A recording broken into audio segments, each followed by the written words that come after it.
BJP এবং AIUDF উভয়েই কংগ্রেসের শত্রু। আসামের মাটি থেকে বিজেপি এবং এআইইউডিএফকে চিরবিদায় দিতে হবে।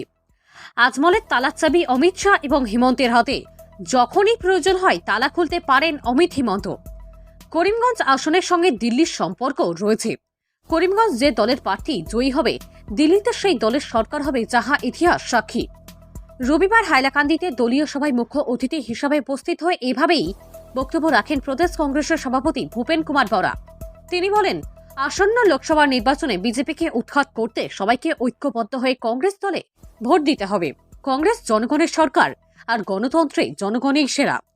বিজেপি হিন্দু মুসলিম রাজনীতি করে জনগণকে বিভ্রান্ত করছে, অথচ কংগ্রেস কোনোদিন জাতপাতের রাজনীতি করেনি। আসন্ন লোকসভা নির্বাচনে আসামের 14টি আসনের মধ্যে 2টি আসন সংখ্যালঘু মুসলমান প্রার্থী দেওয়া হবে এবং করিমগঞ্জে উপযুক্ত একজনকে কংগ্রেস টিকিট প্রদান করবে বলে জানিয়েছেন প্রদেশ কংগ্রেসের সভাপতি ভূপেন কুমার বরা। রবিবার হাইলাকান্দি কংগ্রেস ভবনে জেলা কংগ্রেস সভাপতি শামসুদ্দিন বড় লস্করের পৌরোহিত্যে আয়োজিত কর্মী সভায় অন্যান্যদের মধ্যে উপস্থিত ছিলেন এপিসিসির সাধারণ সম্পাদক রামান্না বড়ুয়া, এপিসিসির মহিলা সেলের সম্পাদিকা রমিনা মজুমদার, আসামের প্রাক্তন মন্ত্রী আবু সালেহ নজমুদ্দিন, করিমগঞ্জ লোকসভা আসনের কংগ্রেস টিকিটের দাবিদার তথা করিমগঞ্জ জেলা কংগ্রেসের সংখ্যালঘু বিভাগের চেয়ারম্যান আহাদ তালুকদার, আইনজীবী এএস তাপাদার, আমিনুর রশিদ চৌধুরী, ওয়াহিদ উজ্জামান লস্কর, প্রাক্তন বিধায়ক হাজি সেলিমউদ্দিন বড়হইয়া, শিলচর লোকসভা আসনের কংগ্রেস মনোনয়ন প্রত্যাশী নৈরিতা জয় শুক্লা প্রমুখ। এদিন প্রদেশ কংগ্রেসের সভাপতি ভূপেন কুমার বরা হাইলাকান্দি কংগ্রেস ভবনে দলের প্রতিটা শাখার কর্মকর্তাদের সঙ্গে দফায় দফায় বৈঠকে মিলিত হন। আজি 12টা বিজেপি আধাটো আজমল ডাঙৰীয়া, কাৰণ আজমল ডাঙৰীয়াকো মুখ্যমন্ত্ৰীয়ে নিজৰ বুলিয়ে ধৰে, পুৰা নধৰে, আধা বুলি ধৰে। Thank you. গতিকে অসমৰ ৰাইজে ক'ব বিচাৰিছে যে আপুনি যে 14 চনত কৈছিলে যে বিজেপি আহিলে বিদেশী যাব, সেই কথাটো কিমান আগবাঢ়িছে? অসম চুক্তি আপোনাৰ দলৰ পৰা কোৱা হৈছিলে যে গীতা, বাইবেল আৰু কোৰাণ, যি অসম চুক্তিক বিজেপিয়ে গীতা, বাইবেল, কোৰাণ বুলি কৈছে, সেই অসম চুক্তিৰ ওপৰত গৈ আপোনালোকে কাৰ কিয় জাপি দিব বিচাৰিছে? কি কাৰণে কাৰ দিব বিচাৰিছে? কিয় আপোনালোকে অসম চুক্তিক গীতা, বাইবেল, কোৰাণ বুলি কৈছে? এই কথা অসমৰ মানুহে জানিব বিচাৰে। 6টা যি জনগোষ্ঠী আছে, এই 6টা জনগোষ্ঠীৰ জনজাতিকৰণ কৰিম বুলি কৈছে। কেতিয়া কৰিব? 10 বছৰ হৈ গ'ল। এতিয়া আপুনি দলং আধাৰশিলা কৰিবলৈ আহিছে। দলংটো আমাৰ MLA মন্ত্ৰীবিলাকেই পাৰিব, ৰাস্তা আধাৰশিলা MLA মন্ত্ৰীয়ে পাৰে। আমাৰ চাহ শ্ৰমিকৰ মজুৰি বৃদ্ধি হ'ব লাগে, নিবনুৱা সমস্যা সমাধান হ'ব লাগে।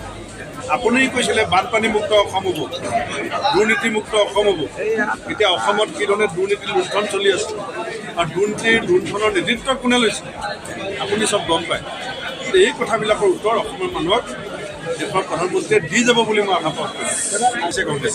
কংগ্ৰেছৰ যুঁজ, বেৰিকেড ভঙা যুঁজ, বেৰিকেড ভঙা যুঁজ। আমি সভাপতিয়ে যুঁজ আছে, কৰ্মীটোৰ যুঁজ ডাবুল যুঁজ বেছি, যুঁজ বেছি। 5জন 6জন ইমান হাই পাৱাৰ, হাই লেভেল কেণ্ডিডেট আছে। চবেই বিচাৰিছে মোৰ কেণ্ডিডেটে টিকেট পাব লাগে। প্ৰাৰ্থিত্ব কেন্দ্ৰিক বিবাদ নহয়, কৰ্মীসকলৰ এটা উৎসাহ যে মোৰ প্ৰাৰ্থীজনক মই কেণ্ডিডেট। আপুনি আৰু এটা কথা কৈছে যে SCক টিকেট দিম, আমি OBCক টিকেট দিম, আমি STক টিকেট দিম, আমি আমাৰ নিজৰ মানুহক টিকেট দিম। মই সকলো জাতি, ধৰ্ম, বৰ্ণ, সম্প্ৰদায় আমি সামৰিব বিচাৰিছোঁ আৰু 2টা চিট আমি ইছলাম ধৰ্মী ভাৰতীয় নাগৰিকক দিম। কৰিমগঞ্জত হিন্দীত হিন্দু দিম, সেইটো কি ভাল ছিগনেল নহয় জানো? আমিতো 14টা চিটৰ 12টাত হিন্দু দিম, সেইটোতো ডাঙৰ কথা। আমি সকলোকে লৈ চলিব লাগিব। আৰু আজি 12টা বিজেপি আধাটো আজমল ডাঙৰীয়া, কাৰণ আজমল ডাঙৰীয়াকো মুখ্যমন্ত্ৰীয়ে নিজৰ বুলিয়ে ধৰে, পুৰা নধৰে, আধা বুলি ধৰে। Thank you. গতিকে অসমৰ ৰাইজে ক'ব বিচাৰিছে যে আপুনি যে 14 চনত কৈছিলে যে বিজেপি আহিলে বিদেশী যাব, সেই কথাটো কিমান আগবাঢ়িছে? অসম চুক্তি আপোনাৰ দলৰ পৰা কোৱা হৈছিলে যে গীতা, বাইবেল আৰু কোৰাণ, যি অসম চুক্তিক বিজেপিয়ে গীতা, বাইবেল, কোৰাণ বুলি কৈছে, সেই অসম চুক্তিৰ ওপৰত গৈ আপোনালোকে কাৰ কিয় জাপি দিব বিচাৰিছে? কি কাৰণে কাৰ দিব বিচাৰিছে? কিয় আপোনালোকে অসম চুক্তিক গীতা, বাইবেল, কোৰাণ বুলি কৈছে? এই কথা অসমৰ মানুহে জানিব বিচাৰে। ছটা যি জনগোষ্ঠী আছে এই ছটা জনগোষ্ঠীৰ জনজাতিকৰণ কৰিম বুলি কৈছে কেতিয়া কৰিব 10 বছৰ হৈ গ'ল এতিয়া আপুনি দলং আধাৰশিলা কৰিবলৈ আহিছে দলংটো আমাৰ MLA মন্ত্ৰীবিলাকেই পাৰিব ৰাস্তা আধাৰশিলা MLA মন্ত্ৰীয়ে পাৰে আমাৰ চাহ শ্ৰমিকৰ মজুৰি বৃদ্ধি হ'ব লাগে নিবনুৱা সমস্যা সমাধান হ'ব লাগে আপুনি কৈছিলে বানপানীমুক্ত অসম হ'ব দুৰ্নীতিমুক্ত অসম হ'ব এতিয়া অসমত কি ধৰণে দুৰ্নীতিৰ লুণ্ঠন চলি আছে আৰু দুৰ্নীতিৰ লুণ্ঠনৰ নেতৃত্ব কোনে লৈছে আপুনি চব গম পায় এই কথাবিলাকৰ উত্তৰ অসমৰ মানুহক দেশৰ প্ৰধানমন্ত্ৰীয়ে দি যাব বুলি মই আশা প্ৰকাশ কৰিছোঁ কংগ্ৰেছৰ যুঁজ বেৰিকেড ভঙা যুঁজ বেৰিকেড ভঙা যুঁজ আমি সভাপতিয়ে যুঁজ আছে কৰ্মীটোৰ যুঁজ ডাবুল যুঁজ বেছি যুঁজ বেছি 5জন 6জন ইমান হাই পাৱাৰ হাই লেভেল কেণ্ডিডেট আছে চবেই বিচাৰিছে মোৰ কেণ্ডিডেটে টিকেট পাব লাগে প্ৰাৰ্থিত্ব কেন্দ্ৰিক বিবাদ নহয় কৰ্মীসকলৰ এটা উৎসাহ